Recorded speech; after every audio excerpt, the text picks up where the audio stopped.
People wanted me to break down this grade from my last cinematography practice or camera experiment, but I thought we might actually look into some new footage today. Last month I went to Milano and I brought my 6K G2 with me, but only with the straps and one lens and the battery, like the internal one battery. Everything was shot raw 12:1 because I was using an internal SD, but if you use like 8:1 or 5:1 or even 3:1 would give you less noise, obviously. I wasn't happy with all this yellow, so since it was raw I could easily change it, and I changed it to 3200 Kelvin, and I think it was 4500 Kelvin or even 5600. So I started reusing it on the Milano footage, and I tweaked it and tried emulating a tungsten balanced film stock. It already looked like CineStill 800T and people were also telling me that. Well, I didn't actually match it, just tungsten balanced film in general, with a personal touch obviously, to how I like it. I've never even shot on CineStill so far, but as you know I have it in the fridge for next time Milano probably. Before we even start, the most crucial step for this grade is to really shoot at 3200 Kelvin or to shoot raw and then change it. Depending on where you shoot and based off the color temperature from the lights, it can look more neutral or bluish like in the scene, because in the scene the lights were probably daylight or 4500 Kelvin. Now I have to say that even though I do work as a colorist, I'm still not too crazy experienced yet. But I'm pretty confident in what I do and I know my stuff, and people also keep telling me that they like my stuff.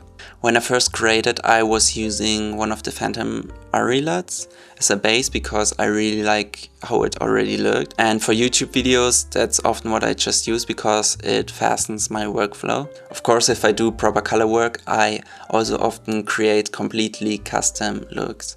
Maybe I'm gonna do a video about look development, if that's something that you're interested in, so let me know in the comments down below. So since I wanted this tutorial to be accessible to everyone without anyone having to buy products or plugins, I actually tried to recreate this look from the LUT, and of course it's not the same because I was mainly doing it with wheels and not curves like primaries, and I also did it in just 30 minutes. Yeah, I prefer wheels since I get better results and I'm not too good at curves, and I'm pretty sure Joel was using curves because that's what you do to get the look.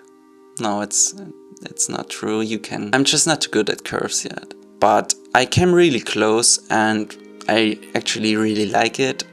At least my look works with the recreation, and of course the LUT is still better looking. But hey, it works, so if you have these LUTs, feel free to use it, and yeah.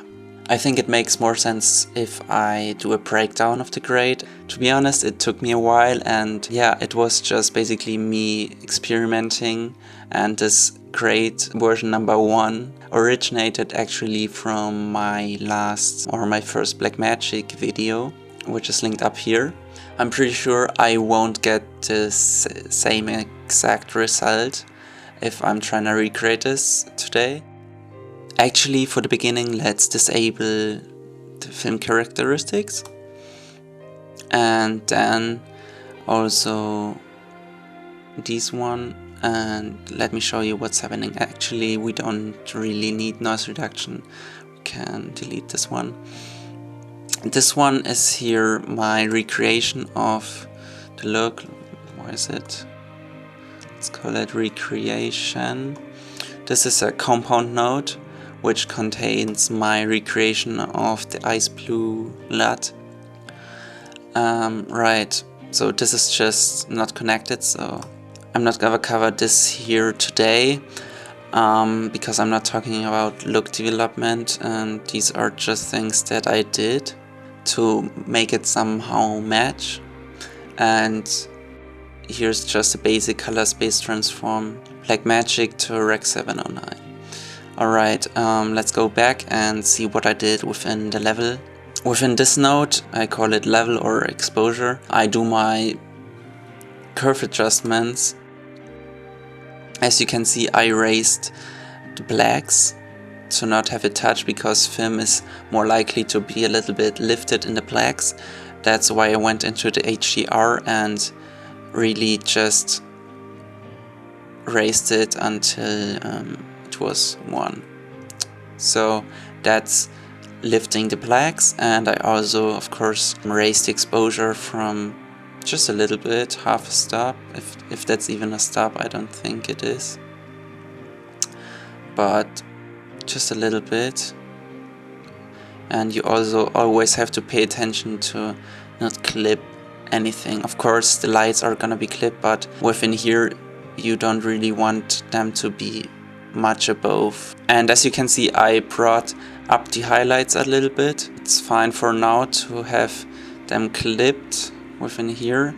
I mean, they are pretty close, they're not really touching it, but you could go in to the highlights and then bring them back just like that. We're good, we're really stretching it. Then I brought down the gamma just by a little bit to get more of the dense colors, the richness. And yeah, then because we were so mushy in the shadows, I just lifted it a bit with the lift. Again, nothing special happening here besides balancing the image. Then white balance, this is already a huge step to the look. I made it even bluer than it already is. As you can see, it's the camera saw 3200 Kelvin, or I changed it because it's raw data, but I went further and changed it within the primary to -250 just to really cool it off. And I think I also went in here and added some blue to the gain, to the highlights, as you can see, and a little bit of green. That's what's happening right here. Maybe it's not really the name white balance here. I don't know why I called it that way. It's just a more cool. Yeah, I forgot to tell you.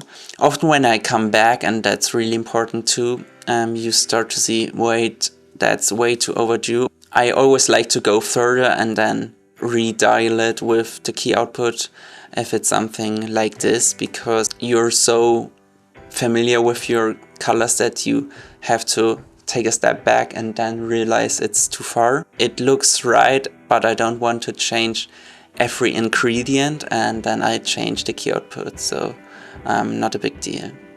Then what I did next was the adjustment, but I then put something in between because I had to rechange the skin, of course. The skin is the most important thing, and when it comes to color grading, based on the skin you can tell if a grade is good or not. So what I then did is went even further with the blue. I did some offset adjustments, and I just reduced the green and the orange and the red, because I still found myself in a place where I wanted it to be more blue, but instead of adding blue, I just reduced the other two values. As you start grading, you always go back and forth between the nodes, because we were removing the red and the green channel, they start to go way below, and you have to pay attention to not clip them below, because that's gonna make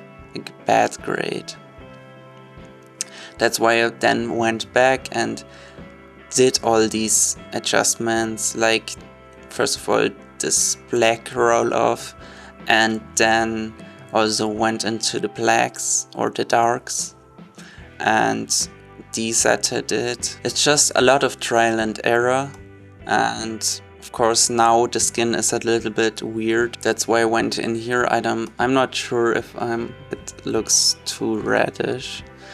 I did some HSL adjustments, reduced some red, and then also desetted the entire thing a little bit within the HSL, but of course I had to qualify the face. I had to qualify the face to get the skin back to a normal looking image.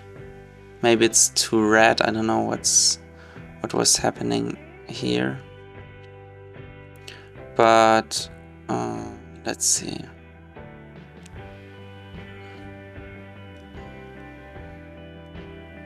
Yeah, that does look better for sure. Make sure you don't overdo it, because it has to be at some point where it still looks natural.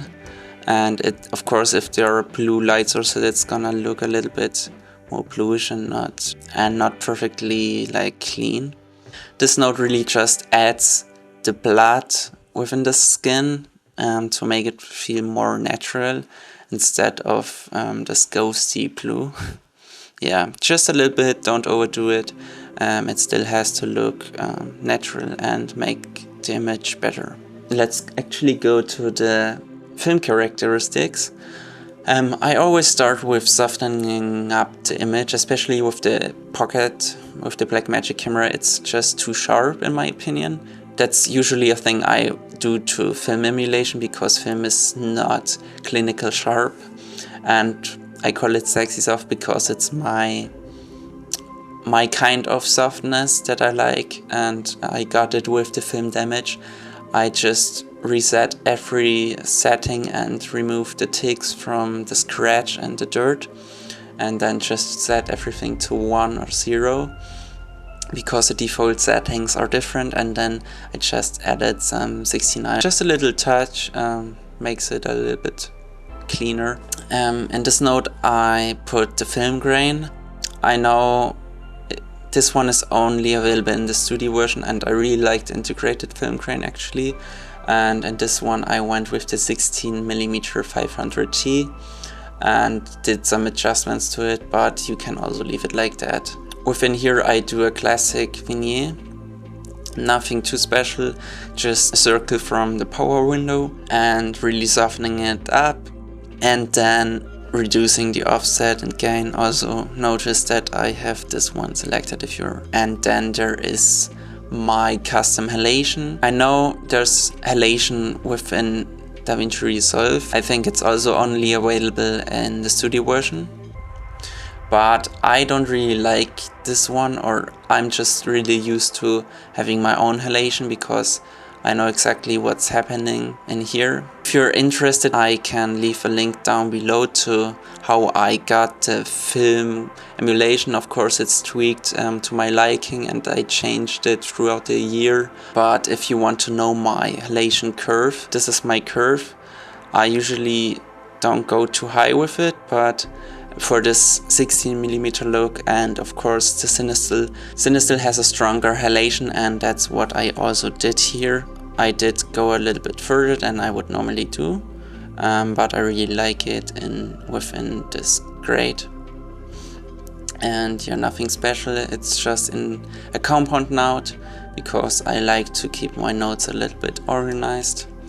And yeah, that's basically it. You might ask yourself, why did I put the film characteristics in front of the node tree? I don't think it makes a big difference. I just wanted them to be included at the start so that it is treated like film, and that's already in the file, in the film stock, and from that I start creating my look and whatnot. And the nice thing is this also worked inside.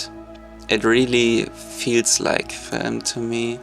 Maybe you need some noise reduction because this was shot raw, so you get some chroma noise going on, so you might wanna remove that. This clip is a good example for gamut compression.